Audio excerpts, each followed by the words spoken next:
This is video 3 of the KH53 and using the software to see if we've got issues for troubleshooting and how to use some of the graphs and understanding those. So right now I've got measuring element 25 millimeters, 26 millimeters from the sensor itself. So I run it back and forth. I've got good consistent readings. Everything's green. If I bring it closer or farther away, again, we've got 25 millimeters with a range of plus or minus 10 millimeters. So closer really doesn't seem to cause too much of an issue. I start getting farther away, then it doesn't like that at all. So first we'll just put it back at the standard distance, and we'll just say that we've got that correct. So even after I move it back and forth, now I'm not getting reliable detection. So what I'll do is we'll come back and we'll re-zero it since I've moved things around. And you see right now I'm still getting jump around values. And I'll bring it back and I'll just re-zero it and see if we can get it to be more consistent. I'll reset to 0 and then I'll set 0. I'll move it back and forth. Again, another good reading. It should be around 1110, just like we had in the previous video. And now I'll come back here and look at the sensor magnet positions. Let me get this out of the way. There we go. Now we've got a good consistent reading again.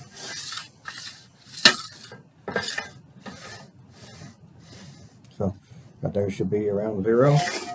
And once I come back to the end of it, again it should be around 1110 millimeters. Right there. Now everything's working right.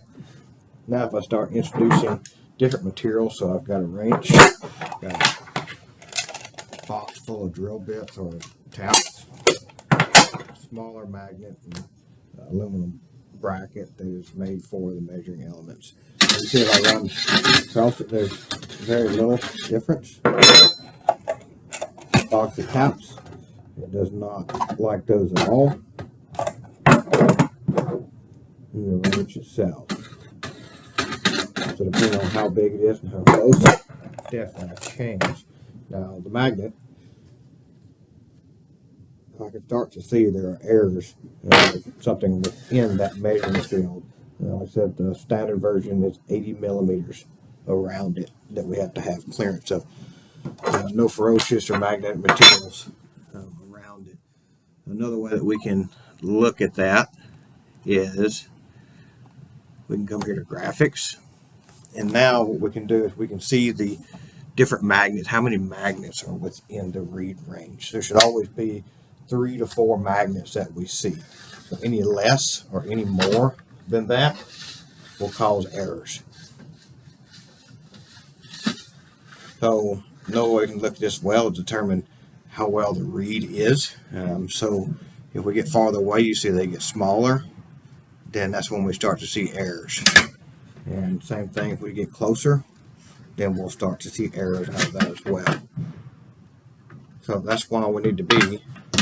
They're recommended 25 millimeters from the target. You see now that I've moved it back and forth, just like we saw before, we're seeing those errors. So to correct that, we'll come back to values, read position,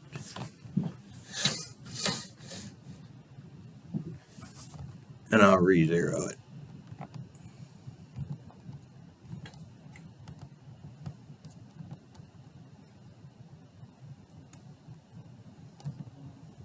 Now you can see the graph. Everything is back operational. So if you start seeing issues with, say, material beside it, again, you can see how it's this magnet is changing those waveforms. Even the smaller magnet has an effect on it. And then close other metallic objects have issues with it. So we need to keep that clearance around it, and that's how we can use this graph to determine where it's at and if we're getting a good reading on all the magnets. Again, there should be at least 3 to 4 magnets that we see at any given time. So if I go all the way to the end, now I'm too far out.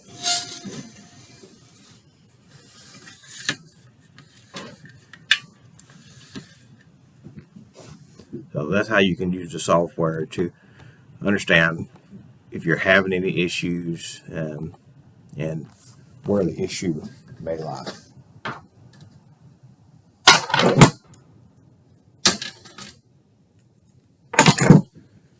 Hope this helps, and let me know if you have any questions. I'll put a list that reference from the manual as well on other issues that you could see. Thank you.